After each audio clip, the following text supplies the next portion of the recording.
श्री शिवाय नमस्तुभ्यम। हर हर महादेव।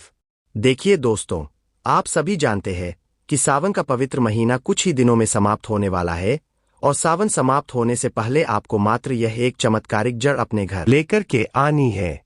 आप चाहे तो यह जो चमत्कारिक जड़ है इसे सावन के बचे हुए दिनों में से किसी भी दिन लेकर के आ सकते हैं, पर 9 अगस्त सावन समाप्त होने से पहले ही आपको यह चमत्कारी जड़ लेकर आनी है। स्वयं गुरुदेव ने बताया है कि इस बात की गारंटी है कि आपका जो भाग्य है वह चमक जाएगा।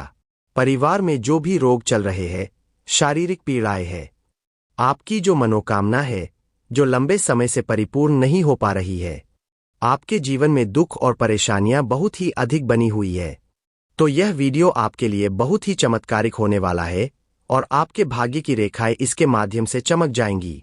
यह बात पूर्ण रूप से सत्य है और अपने आप में अद्भुत है, इसीलिए आप इस वीडियो में अंत तक बने रहिए। देखिए, आप सभी वीडियो में अंत तक बने रहिए।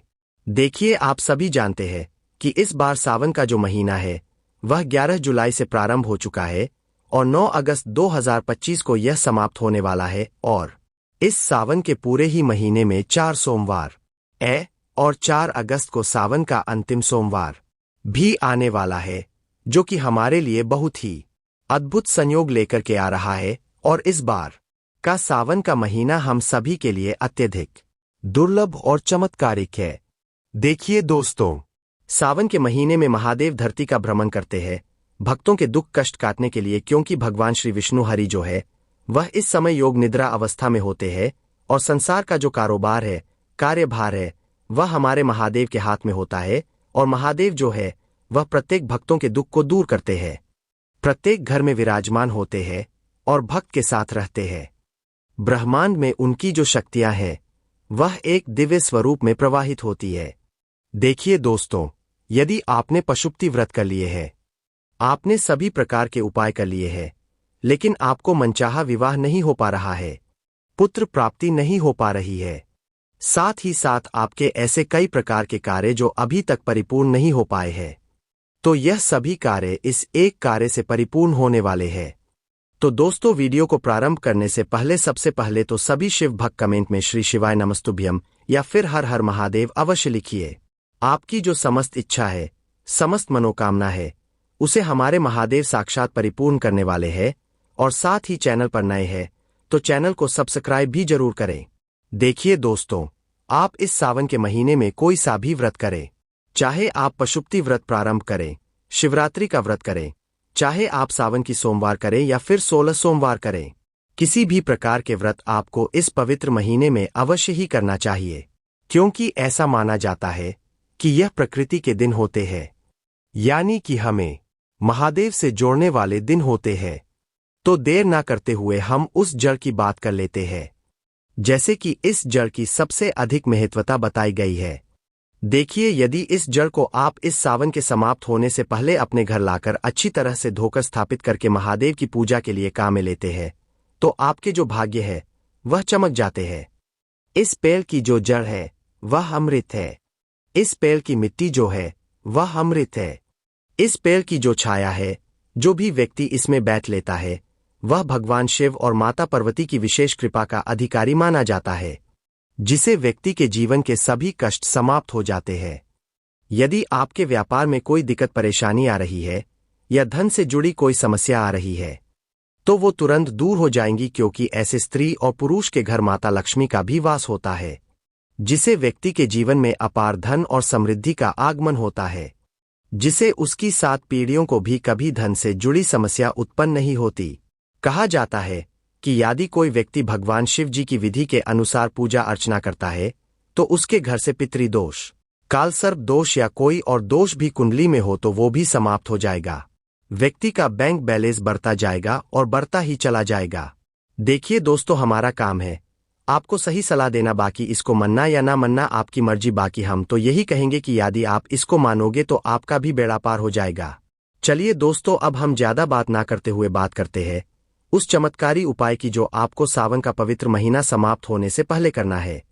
शास्त्रों के अनुसार सावन में भगवान शिव की पूजा में बेलपत्र का बहुत महत्व होता है और साथ ही इसकी जड़ और छाल का भी विशेष महत्व माना गया है।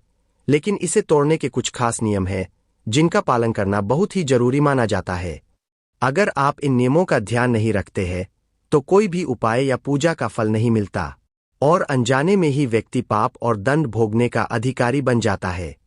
तो चलिए जानते हैं इस उपाय से जुड़े नियम और उपाय। सबसे पहले जानते हैं बेलपत्र के वृक्ष की जड़ और इसके पत्ते कब नहीं तोड़ना चाहिए।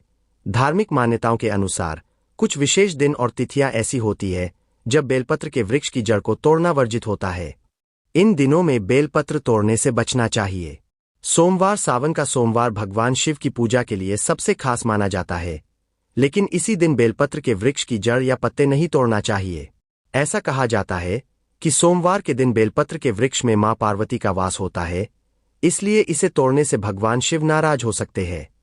चतुर्थी, अष्टमी, नवमी और अमावस्या, इन तिथियों पर भी बेलपत्र के वृक्ष की जड़ को तोड़ना शुभ नहीं माना जाता है। संक्रांति और चतुर्दशी, इन दिनों में भी बेलपत्र के वृक्ष की जड़ तोड़ने से बचना चाहिए।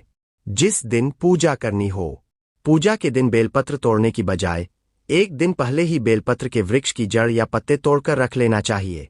चलिए भक्तों, अब जान लेते हैं कि इस चमत्कारी उपाय के लिए बेलपत्र के वृक्ष की जड़ को कब तोड़ना चाहिए। बेलपत्र के वृक्ष की जड़ को तोड़ने के लिए सबसे अच्छा समय रविवार को शाम के समय या इस उपाय को जिस दिन करना हो उससे एक दिन पहले का होता है। आप इन दिनों में बेलपत्र तोड़कर रख सकते हैं। बेलपत्र के वृक्ष की जड़ को तोड़ते समय कुछ और बातों का भी ध्यान रखना चाहिए। बेलपत्र के वृक्ष की जड़ को तोड़ते समय ओम नमः शिवाय मंत्र का जाप करना शुभ होता है। इस उपाय को करने के लिए सबसे पहले बताए गए दिन और समय अनुसार बेलपत्र के वृक्ष की जड़ को तोड़कर अपने घर ले आए। अब इसे अच्छी तरह से साफ कर लीजिए। इसे साफ जल से धो लीजिए। अब किसी एक साफ स्थान से एक पत्थर उठा लाए, इसे अच्छे से धो ले। अब इसे गंगा जल से शुद्ध कर लीजिए। अब बेलपत्र के वृक्ष की जड़ को इस पत्थर को घिस लीजिए और इसका लेप बना लीजिए। अब इस लेप को लेकर सीधा पहुंच जाए शिव जी के मंदिर के अंदर और उस लेप से शिवलिंग पर ओम या त्रिपुंड बना दीजिए। ऐसा करने से, इस लेप से शिवलिंग पर आम बनाने से इस लेप की पवित्रता शिवलिंग को शुद्ध करती है और भक्त के मन को पवित्र बनाती है। भगवान शिव को यह लेप अत्यंत प्रिय है। इसे चढ़ाने से वे शीघ्र प्रसन्न होते हैं और भक्त की मनोकामनाएं पूर्ण करते हैं। त्रिपुंड भगवान शिव के माथे पर लगी 3 रेखाओं वाला तिलक है। इसे लगाने से मानसिक शांति मिलती है, भय और शोक दूर होते हैं, मनोकामनाएं पूर्ण होती है और नवग्रह दोषों से मुक्ति मिलती है। त्रिपुंड लगाने से जाने अनजाने में हुए पापों से मुक्ति मिलती है। इसके अलावा त्रिपुंड लगाने से व्यक्ति के व्यवहार में सौम्यता आती है और वह धर्म के प्रति समर्पित होता है। यदि आप इस लेप से शिवलिंग पर आंखों को उभार दे तो ऐसा करने से शिव जी और माता पार्वती जी की विशेष कृपा जीवन भर के लिए प्राप्त होती है और व्यक्ति मोक्ष का अधिकार भी प्राप्त कर लेता है। इन प्रतीकों को लेप से बनाने से भक्त और भगवान के बीच गहरा संबंध स्थापित होता है। चलिए अब जानते हैं अगला उपाय। इस उपाय को करने के लिए आपको शिव मंदिर जाना है। फिर बेलपत्र की जड़ को घिसकर जो लेप आपने बनाया था वह लेप शिवलिंग पर लगाए और फिर वह लेप को आप शिवलिंग से थोड़ा सा अपनी हथेली पर रख ले और फिर उस लेप को हथेली पर लेकर ग्रहण करे, बहुत थोड़ी सी ही मात्रा में, यानी उसे खा ले।